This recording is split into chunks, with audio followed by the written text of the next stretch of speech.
launch the live thing. That's not good. Oh, it's working now. Well.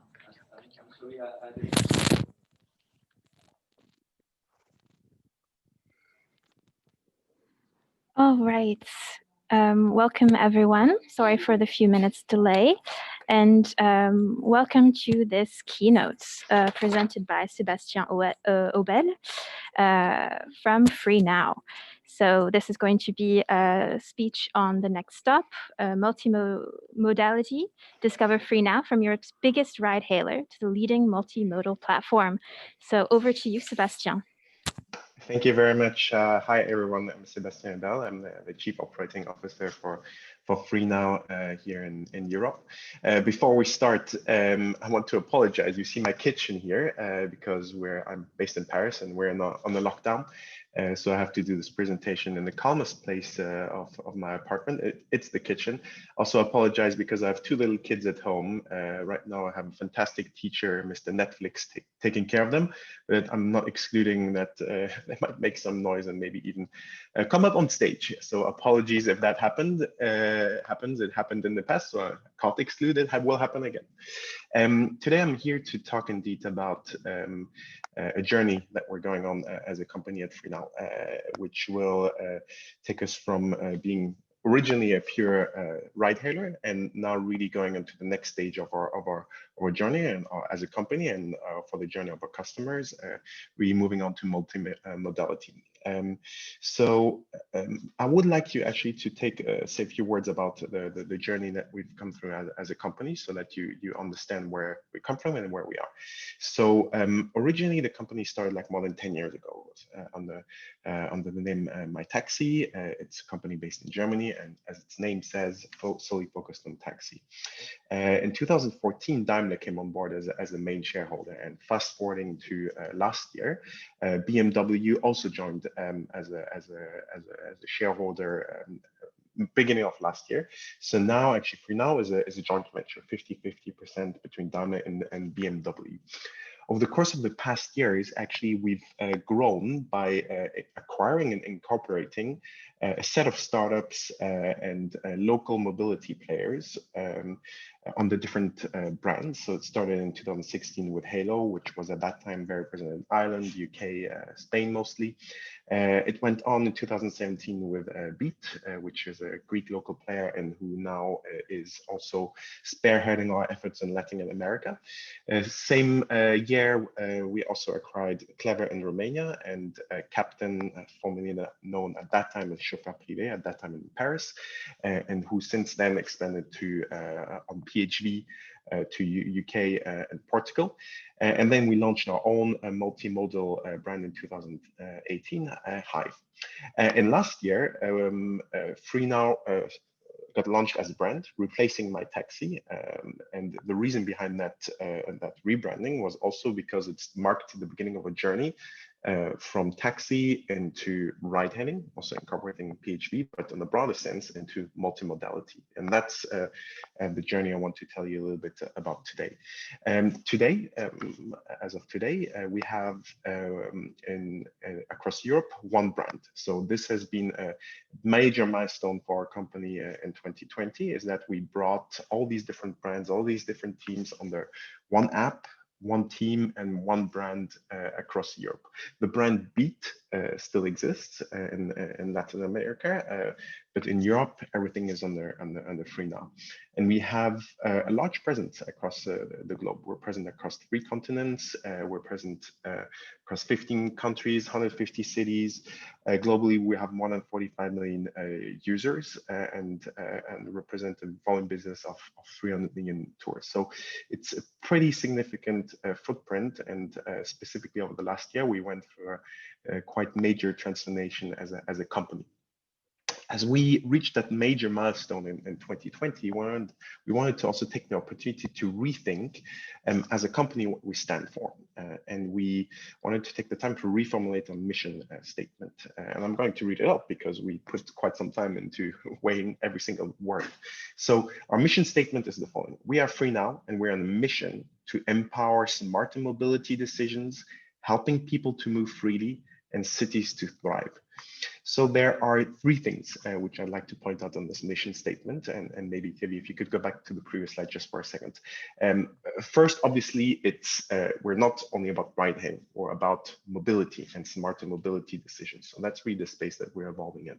The second thing is we're about people, like really we're people-centric, and we want to focus on how people want to move and helping them along their journey from A to B. And the third piece is also the city element. Obviously, we evolve in an environment and we want to respect that environment. We're working with authorities and we want to see those authorities as partners. We want our business to also benefit the whole ecosystem we're part of. So that's really important to us. Maybe on the next page, as I said, the space we're evolving and the market we're evolving in is mobility as a service. And that comprises a variety of options. Obviously, we as a company, we came originally from ride-hailing, originally from taxi, then into PHV, but there are many more things that incorporate mobility as a service. So you have plenty of presentations during this forum about the mobility market. So I won't drill down on the figure itself of 300 billion, but obviously it's a massive opportunity worldwide. And it's something which comprises many different components. So you have ride-hailing, but you also have e-scooters, you have e-mopeds, you have car sharing, you have public transportation, you have carpooling. So you see there's a variety of mobility services that exist out there. And these mobility services, mobility options get intertwined more and more. And that is really something that has been going on already for some years, that has massively accelerated over the past years. Think about it, like e-scooters, probably 5 years ago, no one was using it. Now you can see them everywhere, or at least for those who are in Paris, and I know that Paris, many of you are in Paris, I know that we can see them everywhere. So it's really been something that this intertwining of mobility services is something that has accelerated. The way we've approached a thing at Freenow is in this two-step approach. First, if you can go on the next page, please. First, we wanted to focus on what is our historical core of our activity, and that is ride-hailing. So we come from ride-hailing, as I said, or the original name was My Taxi, and that is our base, and it will remain our base. It will remain our base, but even there, we started integrating different services that you can have within ride-hailing. For instance, this year, we started integrating Captain, which is a pure PHV offering that we have in Paris and we had in UK and Portugal. We integrated that into the Freenow app. So now you have one app. But on this app, depending on which city you are, you can see either PHV or taxi. So in London, for instance, we're the only app offering this dual approach on ride-hailing. And that is a great customer experience because the customers can benefit on the one side from the very convenient, a little bit lower priced PHV, but on the other hand, they can also benefit from the great iconic black cabs in London. So more space in the car, drivers who are very knowledgeable about the city, and also access to the taxi lanes in London. So you have really two complementing offers within the ride-hailing space. But then we want to take this to the next level. And on top of ride-hailing, we are adding the different other mobility options to our app. This is something that has started more specifically in 2020 in Germany. So in Germany this year, we started integrating multiple service providers to our offering. So we have Voi as a partner who is offering e-scooters. We launched a partnership with e-bike provider Bond, where we started offering this in Hamburg and Munich. You can see some of the pictures there. So these are our e-bikes, very fast e-bikes, very high performing e-bikes. We have also integrated Mize for car sharing, and we have also integrated ME for mopeds. So these are some of the first options that we're offering into our app, specifically in Germany, but we're about to launch this also in other cities. And this is where I wanted to share with you also that the partnership with Bond e-bikes is something that we will expand also to Paris, and hopefully over the next week. It's a matter of days now, but to really think that this is an important part of what we want to offer to our customers across Europe, not just in Germany. Germany was where we started this, but this will go beyond and cover all the countries that we're covering in Europe. So obviously what we expect from that is a greatly enhanced customer experience. So first of all, I mean, what we want to offer to the customer is one-stop shop, so to say. So one app where you can find all the mobility services. Right now, if you want to use one mobility service, you still have to switch from app to app. What we want to offer is like one UX, one registration, and one payment and invoicing system. And then obviously it's also about like really creating the visibility about the options that are offered to a customer who wants to go from A to B. And previously he had one mobility offered to him. Now, as you can see on some of the screenshot on the right, he will have several options offered to him, tailored to his needs, tailored to his preferences, which will ideally and soon also incorporate combinations of loyalty program, of bundled offers, of subscriptions. And so these are some of the models where we really want to explore and really make sure that our customers can get the best possible advantage. And these are offers which are mobility offers which are going to complement each other. Right now, for instance, we have about, on the ride-hailing side, we have about 8% of our tours which are below 3 kilometers. And I'm sure that for those short tours, maybe another mobility option would be smarter for the customer, jumping on the moped, jumping on the scooter, especially for those shorter trips might make more sense, and in the end also benefit the city because you will have less cars for very short trips driving around. So this is the vision that we have for ourselves and for the customer. I want to drill down on two things that probably changed over the last month specifically. So obviously we're now living in a situation of lockdown where Corona impacts massively our business. And I'm not just talking about the levels of activity. Obviously right now when we're in the situation of lockdown, there are less ride-hailing activity specifically, but it's going to come back. But there are still some structural changes that impacted our business. The first one is that we believe that mobility providers need to be hyper-local, fast and efficient to be successful, and more so than in the past. And the second thing that changes is that safety is more important than ever. So maybe on the first part, I want to drill down on two specific examples. The first one is what we did specifically during the Corona crisis in the UK, but also in other countries. So we really saw that in the early days of the Corona crisis, that there was a strong appetite from our black cab drivers to really help. We had drivers who told us, listen, I want to help the NHS staff with a free ride. How can I make this happen on the app? So this is the feedback that we got very early on, which we substantiated with a short survey. And indeed, 97% of black cab drivers wanted to support the NHS. And what we did is that within days, we worked together with the product team and put in place a dedicated fleet where NHS staff, if they were showing their card, could actually use these rides at a very discounted price that the black cab driver would input. And obviously we would not take any commission on these type of rides. So these are the type of things that you need to be able to do within days to really fit the needs. And this is the type of fleet that we were able to implement in many more countries like Ireland, Poland, Romania, Spain, Italy. And very often when we worked on this, we worked also hand in hand with the local authorities. So that's very important to do this as a corporation. Another example that dates back a little bit more in terms of how we cooperate with authorities is when we launched PHV in Germany. So that dates back 18 months ago. Before launching this, we went to the city halls of the cities we wanted to launch these applications, and we showed them what we wanted to launch, and we asked for their feedback. Some cities said that, okay, all good with us, go ahead, we're fine with you launching this. Some cities asked us for adaptation in terms of the allocation rules, the dispatch rules, how this should be working in the details, and we listened to them. It took us some extra development time to make sure we hear their needs, but that's how we wanted to approach them. Really understand the local needs of the authorities, of the customer, and then find really adaptable solution to make something that is really tailor-made to local needs, but at the same time very fast. The second thing that really changed massively is obviously the need for safety, increased need for safety. And I'm talking specifically here about hygiene safety.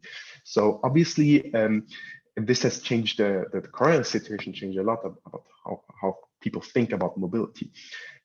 First of all, they see PHV and ride-hailing as actually a safe alternative, in particular to public transportation. Think about it. If you're in a train, you're next to a lot of people you don't know, you will never see again. Depending on the rush hour, you get very packed. While in a car, you have your own environment. You're protected because we put a lot of emphasis on also putting protection screens in the great majority of the PHV cars, 80% in France, 100% in Spain. So definitely we've seen a shift in terms of the behaviors of the customers, not only towards ride-hailing, but actually also towards multimodality. Probably the transportation what that benefited the most from this pandemic is e-bikes. Like really, we've seen a lot of people using this mode of transportation more and more because it allows them to cover great distance in a very safe and protected manner, and also to enjoy the city, by the way. So this is why we really want to keep on pushing that direction, and specifically why we're launching also those e-bike solution in Paris after having launched them in Germany. So these are two things that have changed a little bit the face of multimodality, but there is one thing that definitely has been there for a while, and that is a trend that will go on for a very long time. It's really to work towards a more sustainable and efficient, environment efficient ways of moving around. So this is something that we have already really pushed strongly, and in a few days actually from now, we're going to make quite a big announcement out of this, what our ambitions, our goals as a company that we want to achieve. But we haven't waited for such a big announcement to make things happen. Actually, on this, we're probably already at the forefront of what we can do, specifically on our biggest mode of transportation right now, which is ride-hailing. So in Spain, we have already more than 50% of the vehicles who are eco-friendly. It's by far the largest fleet in Spain. In UK and Ireland, in UK especially, we have more than 20%. We have the largest share of fleet of eco black cabs of all providers in London. So that's really something that drives green behavior. And also in France, we have the biggest electric fleet. And a few days ago, we announced also the partnership with the RATP to put some charging hubs dedicated to those for those electric fleets. So this is something that we really want to keep on pushing going forward, and that is there to stay. And obviously, multimodality will also play a part in that because it offers an additional alternative to fuel powered engines. So that's it for the presentation. I think you have 2 more minutes for a couple of questions, but to wrap it up, this is really about our journey towards multimodality, starting from ride-hailing, but moving into multimodality. And obviously, the recent Corona crisis has accelerated that trend, but it's a trend that is there to last. All right. Maybe, I don't know if there is some question.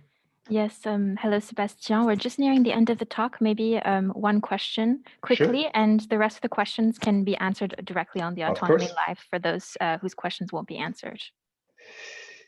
Oh, sure. Well, I'll take the question in the order, and apologies if it's not maybe the most voted for, but the first question that was popped up here was, what about public transportation? Isn't it the backbone of cities? Absolutely, you're right.